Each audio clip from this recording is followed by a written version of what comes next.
London studio is someone in a very similar struggle. Both of Sharon Lifshitz's parents were kidnapped from their kibbutz on the day of the attack. Welcome to our program, Sharon, and you have been very vocal in trying to basically tell the world what happened and trying to get some answers. Can I ask you first how you discovered that your parents had been taken? I was on the way for a day out with my family. I saw on a news feed that it flared up. I called my mom and she didn't answer. I called my brother and he told me that there was a break in the border, that there's been missile shooting, and that we can no longer get in touch with my parents. And I think at the time I understood it to mean that it was because they were hiding, and so we didn't know them for a very long time until the evening that they were missing. Their house was one of the last ones to be visited. We have a picture of the house, and it does show, I think, and you can tell us, we'll put it up. It does show, quite some disturbance. You can see, it's not very, very clear, but you see some fire there. The whole house is gone. My grandfather, a record player, is the only thing that survived. My father's life work is gone. My mom's life work is gone. Every diary I worked, everything is gone. And that is the least of my problem. That is the least of your problems. I want to ask you about your parents. They are elderly. 85 and 83 years old, taken from their beds. Yeah, they were in this... They were glowing. As the photo shows, they were really in the element in the last year. But my mom needed oxygen when she slept. She suffered from a lot of pain, back pain, and needed medicine. They were no longer the kind of people that can just survive without medicine. My mom, I think, literally was ripped out from her oxygen machine because she was asleep at that moment. And your father is also, well, first let me ask you, because we've heard, and I've interviewed several family members who are inside Israel, you live here, who said that they found out, from posts on Telegram or from some other public awareness that their parents or their families had been taken, and they hadn't heard from the government. Have you heard anything? Are you getting any support from your government or No, really, no. No, I haven't heard of any real support. I've heard a lot of talk. I've heard a lot of trying to establish where is it on the list of priorities for my government to get my people back. We're talking about 80 people for my kibbutz. There's a lot of kind of measuring and as if we are debating some kind of campaign. Well, in effect, there is people there, and that is the first, the second, the third. The first 1,000, priorities should be these people. I also asked your former Prime Minister, Yair Lapid, what is the first objective of a major military offensive into Gaza? Is it to get the hostages? Is it to eradicate Hamas? This was his answer. Is your first priority the hostages? Because now you say there are 199. What is your first priority when you go in? Well, I wish we could have a first priority. We have to deal with both issues at the same time. Of course, the first thing we want is our babies back home, and we're going to do everything in our power to bring them back home. What kind of, I don't know if I can call them people here, but what kind of people do that? What kind of people are hiding behind a 9-month-old baby, using them as a weapon, as a tool? And he had shown me a picture of such a baby, but of course they're the elderly and they're the infirm and they're many, many people. Yes. Does it worry you when you hear that, or is that an inevitability? And of course there are airstrikes. And what worries me is that I feel there's a lot of ego mixed into it.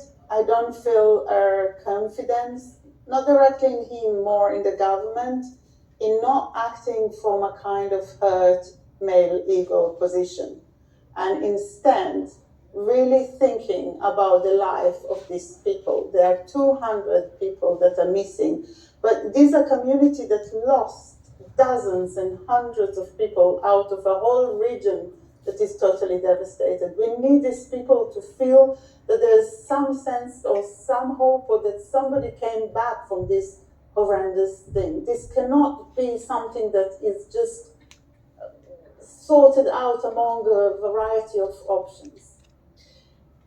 As we said, the first hostage video, I mean, as you know, that is psychological warfare. The first hostage video came out, Hamas released it. Are you prepared yourself, mentally, physically, in case your own parents show up on these videos? I don't know how one prepares for such a thing. I have felt since the beginning of this that this is outside anything I ever thought, and I have just tried to keep within it and to keep a sanity and a belief in humanity. It's hard, isn't it, right now? What's the option? Well, it's really interesting for somebody like you, a direct victim and a sufferer, to hear you say that, actually. What is the option? And so I wondered what you thought of the previous interview that I conducted with the Egyptian foreign minister, because I asked him about long-term. What would happen long-term? How do you resolve this terrible situation to stop leading to these cycles of violence? And he again talked about the only thing on the table is a potential peace process and a two-state solution. Your parents were peaceniks, if I could say that. Yes, absolutely, proud. So tell me about what they did, and can you even imagine that at this point?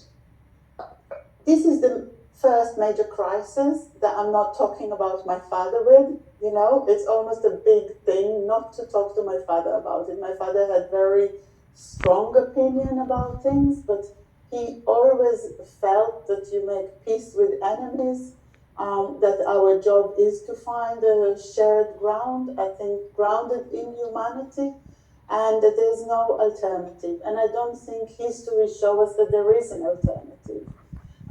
I think that he fought all his life for the rights of Palestinians, for the rights of Bedouins in North Sinai in the 70s. He felt that that was worth pursuing in the face of ever-growing shift to less collaborative rhetorics, in the face of huge settlements that were made there in order to stop the possibility of the two-state solution. I believe if he was here, he would say that this presents a new opportunity for that. It's amazing to hear you say that in the midst of this personal grief and this national horror. Just tell and remind our audience, your dad used to drive bereft Palestinians to help, Yes. right? He was part of an organization of people from the region that will regularly had a rota and will simply take Palestinians from the border to East Jerusalem and other hospitals in Israel. You have to remember that these people are not living on another planet. They live a mile from us. We know they are there. We hear them. We hear their mosques. We hear them. They hear us. We had relationship with them. Those relationships were really destroyed with Hamas taking control. But they are there. We know they are there. We know there are people that were our friends there. What keeps you going?